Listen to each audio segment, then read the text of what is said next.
Quando é que você precisa contratar um novo colaborador? Essa é uma pergunta que eu recebo tanto pelas redes sociais, quanto por vários dos meus clientes, né, que passam pelo meu processo de mentoria consultiva. Não é uma pergunta tão trivial assim de responder, porque ela envolve diversos elementos, né, que eu vou falar ao longo desse videocast de hoje.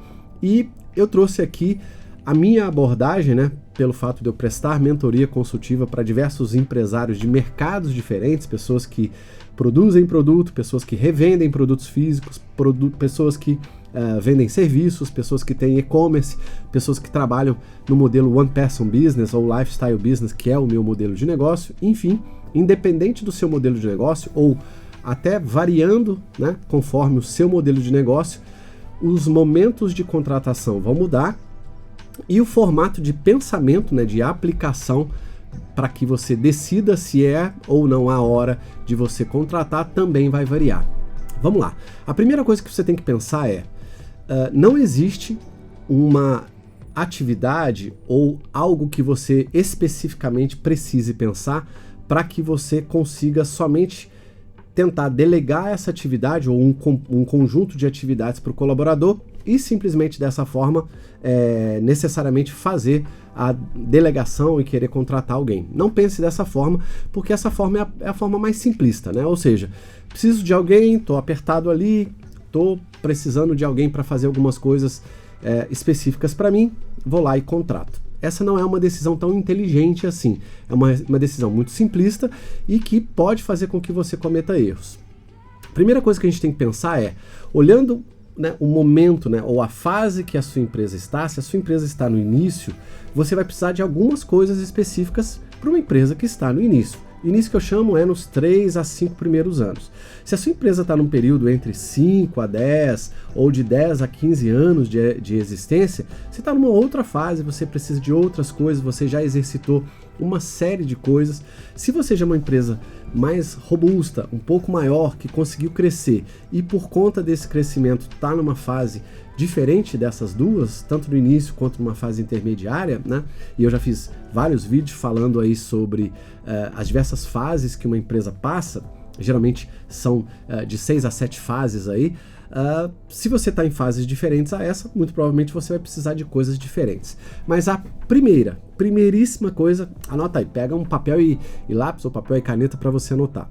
A primeira coisa que você tem que pensar é, a depender do momento que a minha empresa está, depois eu vou falar da fase em si e das divisões dessa fase para que você reflita também sobre isso, mas independente do momento, né, a primeira coisa que você tem que pensar é, olhando para a sua empresa nesse momento, quais são os processos que ela tem e que você efetivamente não está dando conta por conta de duas variáveis. O volume de atividades está muito grande para você, se você for a pessoa que fizer, ou se você tiver alguém fazendo para você ali, ou seja, o volume de atividades está muito grande, ou o número de pessoas que você tem, para que esse volume de atividades possa ser distribuído um pouco mais honesto e corretamente, vamos dizer assim, né? Para que não tenha ninguém sobrecarregado, esse número de pessoas não está dando conta. Essa é a primeira coisa que você tem que analisar. Em paralelo a isso, né, e tem empresa que troca um pouquinho às vezes essa ordem, você precisa analisar se você tem esses processos padronizados. Quais processos, Evandro? Quando a gente cria uma empresa, geralmente a gente tem aí de 7 a 8 processos, no máximo 10, que eu chamo, né, de macro processos, que são marketing, vendas, o atendimento, se você, né, tiver uma loja, um varejo, por exemplo, ou a prestação de serviço, se você for um prestador de serviço como eu, ou uma produção, né, a operação produtiva, se você produzir um produto físico. O quarto, pós-venda, compras, financeiro, contábil, RH, administrativo, manutenção, enfim, você tem aí pelo menos uns 7 a 8 processos, macro processos que eu chamo, que toda empresa tem. Olhe para cada um desses processos que eu falei e verifique. Você tem esses processos padronizados? Se você não padronizou primeiro os processos, não queira colocar principalmente gestores nesses processos. Comece com a padronização dos processos. Depois comece com os colaboradores, para depois colocar possíveis gestores. Por que essa ordem, Gevandro? Porque sem padrão, você pode colocar quem você quiser, as pessoas vão ficar dispersas e você, obviamente, vai delegar um pequeno volume de atividades para uma pessoa ou outra, mas essas pessoas não vão ter eficiência. Por quê? Porque a falta do padrão não vai garantir a falta o direcionamento que você quer dar. E aí a falta dessa padronização vai fazer com que a falta desse direcionamento caia sobre você e você não consiga, mesmo trazendo pessoas, sair do operacional. Você só vai trazer pessoas para passar algumas atividades para elas, mas elas vão continuar demandando de você, porque você, não tendo padrão, não vai conseguir treinar as pessoas, não vai conseguir acompanhar as pessoas fazendo o que elas estão fazendo, porque não tem padrão processo, e terceiro, não vai conseguir avaliá-las, né? Tanto avaliar o processo em termos de resultado, quanto avaliar as pessoas, porque você vai avaliar ela em cima do quê? De qual padrão, se você não padronizou. Então a primeiríssima coisa que você precisa fazer antes de pensar em contratar é padronizar os seus processos. E não troque essa ordem. Tem um monte de gente que peca, erra, enfim, falha nesse sentido, trocando a ordem. Contrata as pessoas porque quer fazer com que a empresa cresça, mas se esquece que primeiro eu preciso cuidar dos processos para depois cuidar das pessoas. Não quer dizer que as pessoas não sejam importantes. Quer dizer que lá no início, desde que você abriu a empresa, você já deveria ter os processos mapeados e padronizados. Porque se você, quando vai abrir uma empresa, caso você que está me vendo e ouvindo aí está pensando em abrir uma empresa, se você vai começar a sua empresa e não sabe o que marketing, o que vendas, o que pós-venda, o que operação, o que o financeiro vai fazer, quando vai fazer e de que forma, até para você acompanhar cada um desses processos e saber se eles estão entregando aquilo que precisa ser entregue, como é que você vai querer ter resultado, tanto nesses processos, quanto das pessoas que estão executando aquele processo. Então, de novo, primeira coisa é padronizar os processos. A segunda coisa é, olhando para os processos que eu espero que estejam padronizados, primeiro, você fazer uma análise crítica e verificar das etapas do processo, todo o processo, primeiro eu padronizo as etapas para depois padronizar as atividades. Né? Processo, etapas, atividades. Depois que eu peguei as etapas do processo e olhei as principais atividades, eu vou descrever as principais e vou tentar analisar qual é o volume de tempo, né? Quanto leva para eu fazer aquilo. Ou você mesmo vai fazer isso, né, como um teste inicial aí, para que você consiga dimensionar esse tempo e poder, em cima desse tempo, poder avaliar qual é a sua demanda e em cima dessa demanda poder fazer essa padronização. Para essa atividade eu gasto tanto tempo, essa outra X tempo, porque tudo é tempo. Se você está dando 15 atividades para um colaborador e num volume de 8 horas, vezes X dias por semana, essa pessoa não consegue entregar, muito provavelmente ou você está dando mais atividades ou essa pessoa não tem um processo tão bem padronizado que está fazendo numa ordem completamente aleatória porque você treinou ele de boca, treinou de qualquer jeito ou pediu para ele te acompanhar só olhando o que você fazia e aí a eficiência, né, dele na operação, na atividade que ele está fazendo ali, não vai acontecer. Ele vai ser um colaborador improdutivo, o processo vai ser ineficiente e você não vai ter resultado.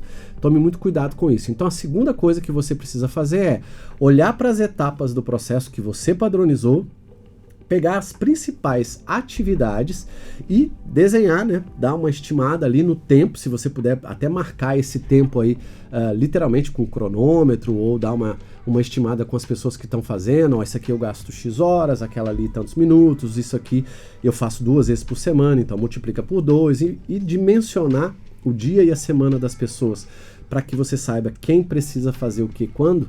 Caso você consiga fazer isso de uma forma mais ajustada possível, perfeito, não precisa, mas pelo menos para você saber se o volume de atividades que estão naquele processo podem ser passados para 1, 2 ou mais colaboradores, você vai ter, além de um processo padronizado, um melhor dimensionamento da quantidade, né, do volume de atividades por pessoa. E a terceira coisa que você precisa ter, vamos dizer assim, para avaliar se você quer contratar ou não, é dinheiro. Não adianta a gente achar que a gente está num... E aí é um paradigma, né? Fica aquela roda dos ratos aí, a gente correndo atrás de nós mesmos, no sentido de não saber qual é o melhor momento para decidir. Por quê? Porque Às vezes eu não tenho dinheiro, mas com aquele colaborador eu posso gerar renda e aí fazer com que esse colaborador entregue. Se ele entregar, eu consigo fazer resultado, eu consigo, né, trazer cliente, vender produto, vender serviço, enfim. Então, veja o momento da sua empresa onde está, né, o momento que você está como dono. Por isso que a gente precisa, de qualquer forma, não tem como escapar, primeiro padronizar os seus processos, né, as etapas e as principais atividades.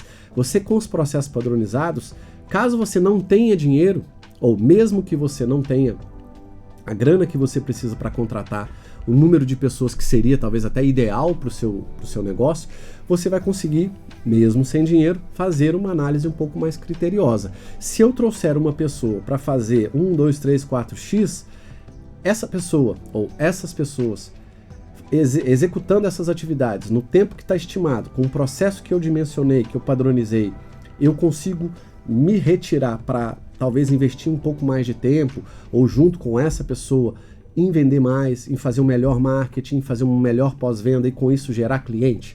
Se sim, contrate. Se não, aí sim é uma questão financeira. Se você tem dinheiro, gerou caixa durante um tempo, que é o que eu falo, né? Fazer um fluxo de caixa da forma correta para que você gere um capital de giro, e aí desse capital de giro, se você conseguiu juntar uma grana durante alguns meses e economizar para que sei lá, durante 6 meses ou 12 meses, você juntando uma grana, você possa investir depois no colaborador. Por mais que você tire o pé, esse colaborador vai entrar na empresa, ainda não vai no início entregar tudo, né, com eficiência, da forma como você gostaria, mas você vai ter dinheiro para bancar esse período do treinamento inicial desse colaborador, que foi o que eu fiz quando a minha empresa começou a crescer muito lá em 2011 para 2013, né? Eu cresci muito rápido. No primeiro ano da minha empresa eu já tinha 12 pessoas.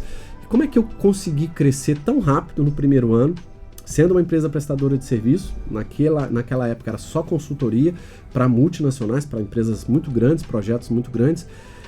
A única solução que eu tive foi ter os meus processos 100% padronizados. Eu era muito detalhado. Por quê? Porque eu precisava trazer pessoas boas, pessoas com conhecimento, pagar muito bem, só que como elas precisavam adquirir o conhecimento, eu precisava treiná-las de uma forma muito rápida. Como que eu ia treiná-las? De boca? Falando? Não, um adulto não aprende assim. A andragogia fala que você tem que ensinar a pessoa a acompanhar, fazer uma avaliação e poder fazer com que ela adquira tudo o que ela vai precisar fazer de forma inclusive lúdica para que ela consiga exercer a função dela, avaliando e acompanhando depois durante o período. Então, quando por conta de eu ter os meus processos muito bem padronizados, antes mesmo de eu abrir o IOPEX lá em 2011, eu consegui contratar muito rápido, trazer essas pessoas pagando muito bem, porque eu juntei uma grana para abrir a empresa. E aí essas pessoas entraram, eu já tinha projetos de consultoria sendo vendidos, ou seja, o dinheiro também estava entrando. Eu usei muito pouco do meu capital de giro, usei o próprio dinheiro dos clientes, dos projetos que eu vendi, para bancar essas pessoas, conseguir treiná-las muito rápido, por conta dos processos já estarem padronizados, e fazer com que elas desempenhassem a função, né, as atividades que estavam na entrega dos projetos para cada um dos clientes que a gente vendia os contratos. Então, de novo, primeiro, padronize os seus processos. Depois, trabalhe para que as etapas e as atividades possam ser dimensionadas para você avaliar quais atividades você vai dividir, né, ali de forma aplicada para esse volume de pessoas que você precisa, 1, 2, X pessoas em cada um dos processos. E terceira decisão, muito simples, né? Poderia falar aqui mais temas, mas para esse videocast não ficar tão grande. Terceira alternativa, ou terceiro tema para você pensar, é a grana. Você precisa ter dinheiro caso o seu processo não esteja tão bem padronizado. Caso você, por exemplo, tenha padronizado uma parte do processo, mas as atividades não estão totalmente dimensionadas e você está consertando ali com o avião voando mesmo alguma coisa, você vai precisar de grana. Por quê? Porque é o dinheiro que vai bancar pessoas boas para te dar o mínimo de trabalho possível. Não contrate o aspone do chegado do colega, o primo, pessoas que não têm conhecimento, porque você vai, além de passar raiva tendo que treiná-las naquela função, você vai ficar, né, amarrado com essas pessoas, e se você precisar demiti-las, você vai ter muita dificuldade. Então, padronize os seus processos, padronize, trabalhe com as etapas e as atividades para dimensionar tempo e poder dividir para cada pessoa, para cada colaborador o que efetivamente eles têm que fazer. E terceiro tema, dinheiro. Avalie se as vendas ou pós-venda, né, tudo aquilo que você está trazendo de marketing, vendas e pós-vendas, que são os 3 processos que vão efetivamente trazer resultado para a empresa. Se você está fazendo tão bem que trazendo aquelas pessoas, você vai conseguir alavancar o seu resultado, fazer mais dinheiro para bancar aquelas pessoas que você está fazendo. Senão, é dinheiro do bolso que precisa ser aplicado na empresa, alavancado os processos, para que as pessoas deem conta do que tem que fazer, e aí o resultado também sai. Pense para o momento que você está, para a sua fase como empresário, para a fase que a sua empresa está, qual é das 3 alternativas que você precisa começar a dar ênfase primeiro. Não tem muita mágica, geralmente, né, é nessa ordem que eu disse: processos, etapas e atividades, dimensionamento de tempo e depois dinheiro. Caso você queira inverter alguma coisa, não tem problema. Ah, Gervando, tenho dinheiro, meu processo não está tão bom assim, mas eu vou arriscar, não tem problema. Mas saiba, quanto mais arriscado for e você depender do dinheiro para bancar as pessoas não tendo processos, mais você vai ter que estar ligado com essas pessoas, fazendo as atividades do processo, e muito provavelmente, mesmo com dinheiro, você vai ter dificuldade de fazer essa gestão, né? Tanto das atividades das pessoas, quanto acompanhar e avaliar. E aí, muito provavelmente, você possa ter algum problema de mesmo assim não conseguir sair do operacional. A ordem correta é essa: processos, avaliação de tempo, né, dimensionamento e depois grana para poder injetar na hora certa e trazer as pessoas que você precisa, com a qualificação que você precisa, para fazer o que você realmente dimensionou na padronização do seu processo. Espero que você tenha gostado demais desse videocast. Não deixe de dar o seu like aí, dar o seu joinha, não deixe de se inscrever no canal. É se inscrevendo no canal que o YouTube entrega esses vídeos para um número cada vez maior de pessoas. Sendo assim, a gente leva essas mensagens, esses conteúdos para um número também maior de futuros empreendedores ou empresários que já estão aí, que precisam desse conteúdo para melhorar a sua performance. Um grande abraço, gratidão e até o próximo videocast. Tchau, tchau, pessoal.